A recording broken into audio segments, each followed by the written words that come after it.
Hello, I welcome you to Kunia Health, your favorite platform for health knowledge.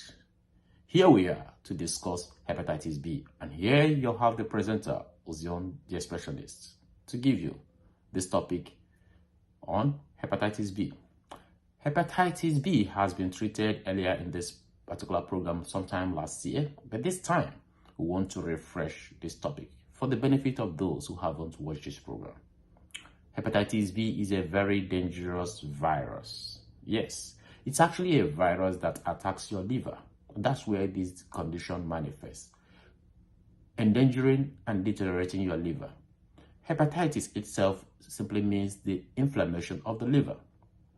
There are several viruses that could cause hepatitis, and besides viruses, there are other conditions like alcohol or drugs that can cause your liver to get inflamed. These are treatable, but depending on how early you are able to address it.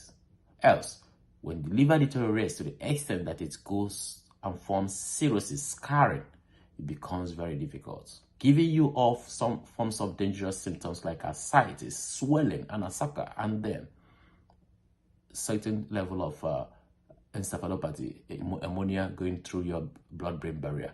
This is a very dangerous condition.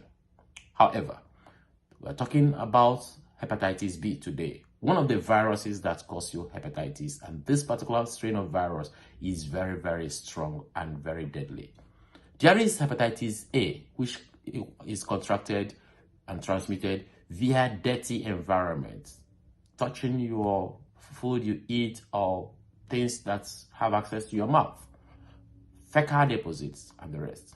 This is actually about hepatitis A, and it's similar to the transmission of hepatitis E.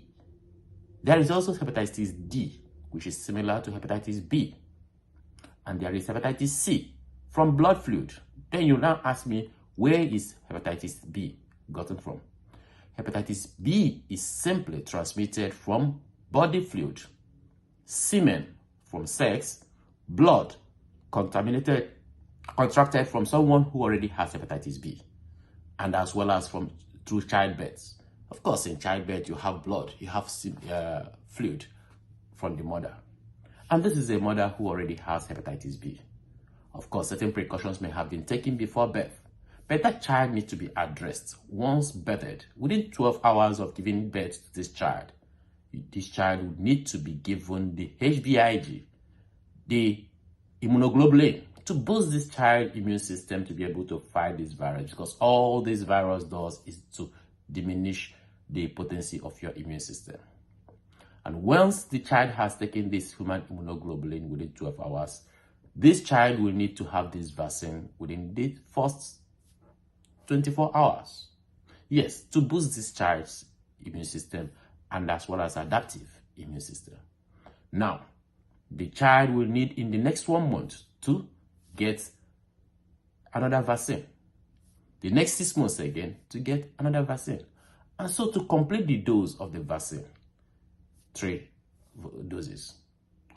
However, once this is done, several tests will still have to be done within time while this child grows up to find out if there is any kind of serological deterioration, because there are certain tests that is done, which you will find out from the healthcare officer wherever you're checking it, to ensure that this child wouldn't grow with this disease. Because if the child eventually grows with this infection active in his or her body, it becomes very dangerous. And what of an adult who has this particular condition? What is he gonna do? There are treatments for this, but these treatments do not guarantee cure, but can manage your condition. There are several medications that can be taken as well. You need to take your vaccine if you haven't gotten it, especially those within the age of 18 and above.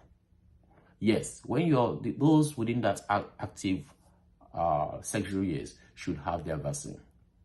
And this vaccine helps in protecting. Your vaccine is just boosting your immune system, not when you already have this virus in your body. When you have this virus in your body, you need treatment, which is often done with certain medicines like the Intercover and the rest of them, the antiviral medicines.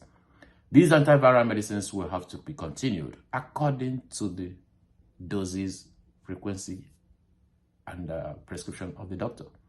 While taking these antiviral medicines, you still need to modify your lifestyle, depending on the degree this has affected your body. If this symptom is not very evident, then you still need to boost your immune system. The kind of food you eat, especially fruits and vegetables. There are recommendations of the kind of food that would help your system, and then fluid will be very important. What of if this is already there evidently? Then you have to ensure you rest, because the liver needs rest to begin to recuperate. And the medicines has to be taken. Some people ask if they are taking the medicine and at some point they think that they are already healthy. Yes, at some point you might think you're very healthy, but that does not mean you have to stop by yourself. There are tests that should be done. The serological tests will have to be done to know whether you should stop it or not. Else, this virus sometimes hides in your body for some years, 1-2 years, and you wouldn't know. And once you stop your drug, it comes out in a very outrageous way. And for those who have stopped their medicines, maybe they have checked their serology for like 3 years and found out that it is now good. Do not stop monitoring. Monitoring is the key. You have to still go for subsequent check to find out if this is still there. And for you who have this, know you that this is still transmittable if you're not protecting yourself while having the pleasure of sex with someone. Or is it your wife? If it's your wife, of course, you got it. You may have transmitted if you do not know. But knowing it today would help you to protect yourself while you're having the pleasure. And you might still ask, what would you do? See your doctor for the checks to help you understand this more. And for more information on this particular topic, follow us on the comment section, and your answers will be given to you accordingly and with documented research from top health materials as research works. So thank you very much for listening. I remain your host and regular anchor on this program, was John the Expressionist.